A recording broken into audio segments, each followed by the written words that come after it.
Right, hello. Let's tell you what this one's about. Now this is another probability.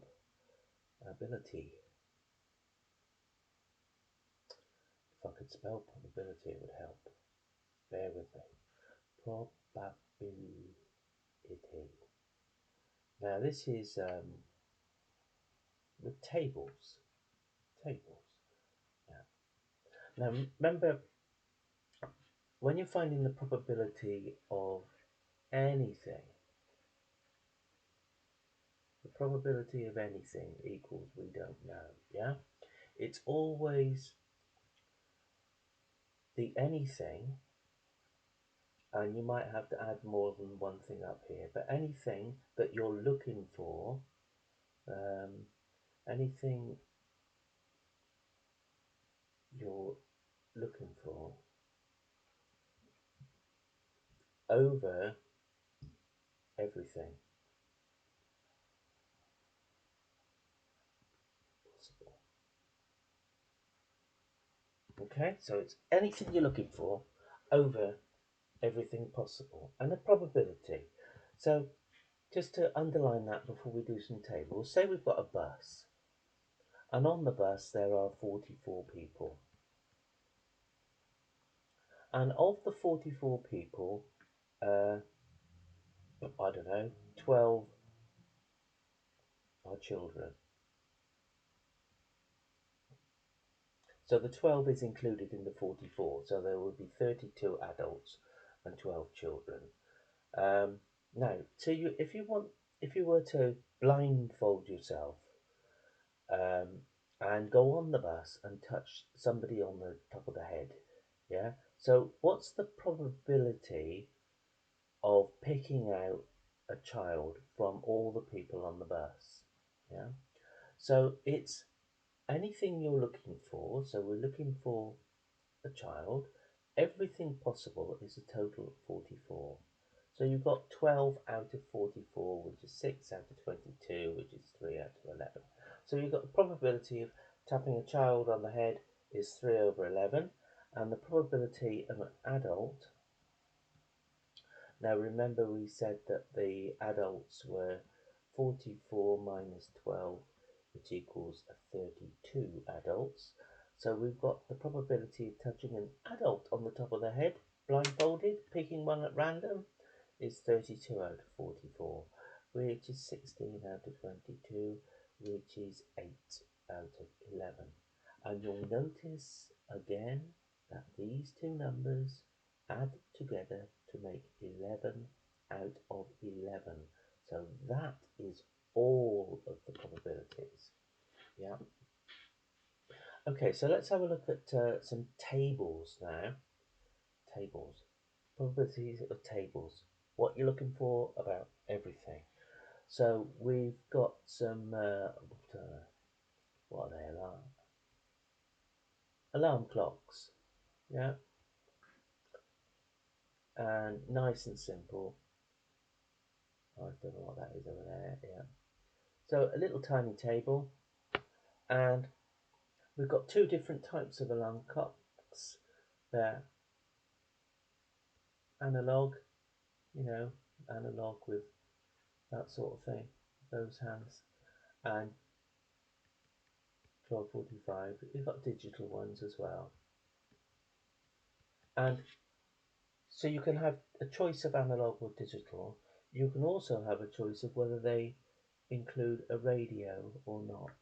So you either have a radio or no radio, or you have an analog or a digital, and you can have a combination. You can have an analog with no radio, a digital with a radio, a digital without a radio, that sort of thing. So I'll put some numbers in there: 5, 6, 3, and 11. So let's have the probability of, if these were all in all of them were all in boxes and you didn't know what was what, and you had the probability of finding a digital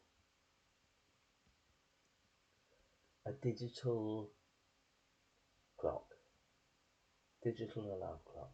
So what's the probability of finding that? So remember, it's what you're looking for, Digital, 3. But then these are digitals as well, aren't they, with no radio? So there are 14 digital alarm clocks out of everything that you've got. So that's 11, 22, 25. 25. So you've got 14 out of 25 for a probability of a digital clock. What's the probability of analog and log? Crazy word that. Analog, analog uh, with no radio. So how are we looking for? Analogs with no radios are 6. 6 out of all of them, 25. That's it. Yep. Uh, right. So you just got to pick out the information that you're looking for against everything. Yeah. Let's have a look at some. Got quite a few different presentations of these. These are straightforward tables, yeah. So Marwan is organising a party for the weekend. The table below shows how many of his guests are vegetarian and how many have an allergy. So we've got vegetarians, that column, non-vegetarians, that column. This way you've got an allergy, this way you've got no allergies. What's the probability that the guest he calls is vegetarian and has an allergy? So vegetarian and has an allergy are just these 3 people.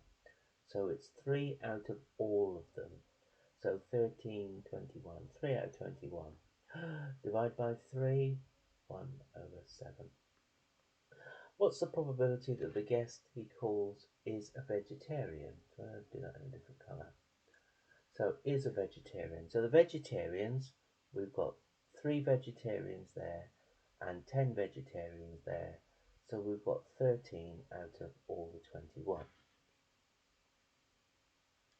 The table on the right shows some information about the marital status of people who filled in a survey. This is their age, there's where they're married or unmarried, and there's a total. Yeah. Complete the table. Right, so how can we complete the table?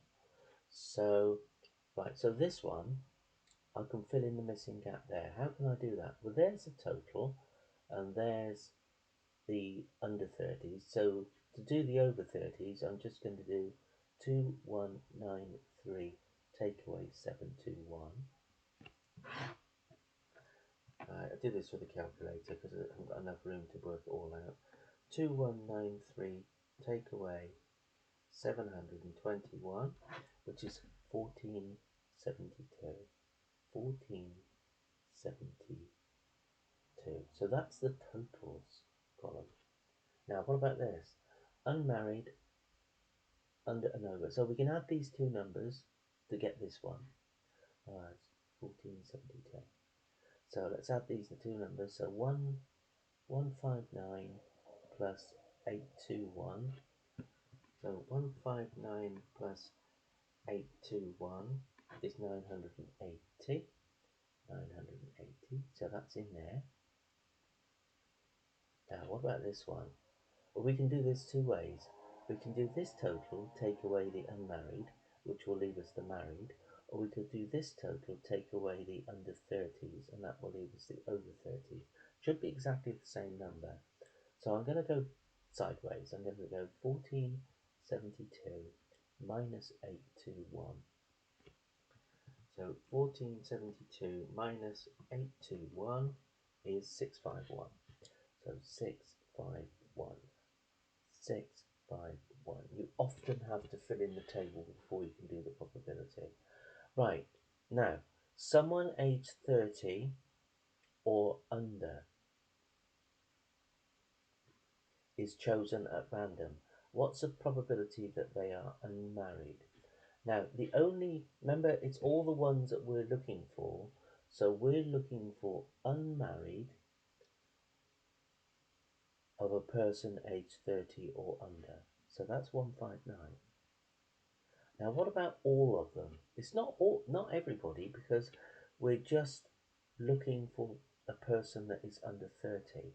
So it's that over the total number of people that are under 30. So that's 7 to 1. So make sure you didn't use that number. Yeah. Right. Percy. Always a good question. Yeah. Percy has two special dice. The first dice is labelled 1, 3, 5, 6, 9, 10. 1, 3, 5, 6, 9, 10. That's that lot. Yeah. The second dice is this one 1, 2, 4, 6, 8, 10. Complete the table on the right to show the possible results. So what are we doing? 1. Percy rolls both dice and then multiplies the results together. Oh, right. So 1 times 1 is 1.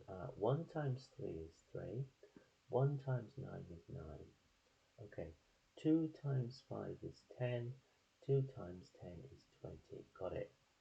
4 times 6, 24. 6 times 3 is 18. 6 times 9 is 54. 8 times 6 is 48. 10 times 3 is 30. And 10 times 10 is 100. You need to know your tables for this. 6 times are in fact 54. Yeah. So what are we going to do? What's the probability the result of Percy's roll is a 1? Okay, so the result of Percy's roll is a 1. So anything with a 1 in is that one. 1. Okay, so what's the probability of that happening? Well, there's only 1. And how many are there altogether? 1, 2, 3, 4, 5, 6. 1, 2, 3, 4, 5, 6. So there's 36 possible answers, and we only want one of them. So it's 1 out of 36. What's the probability that the result of Percy's roll is a 6? So we've got 1, 2, 3. That's it. So this will be 3 out of 36. Or divide by 3, 1 over 12. Either answer is good enough. If you're not confident simplifying that fraction, then 3 out of 36 will probably get you the answer. What's the probability that the result of Percy's rolls is 95? Now, 95, nothing, 0. Yeah, no need to put 0 out of 36. Yeah, it's nothing, 0. Okay, so that's how to do probability things from tables. All right, I'll see you in the next one.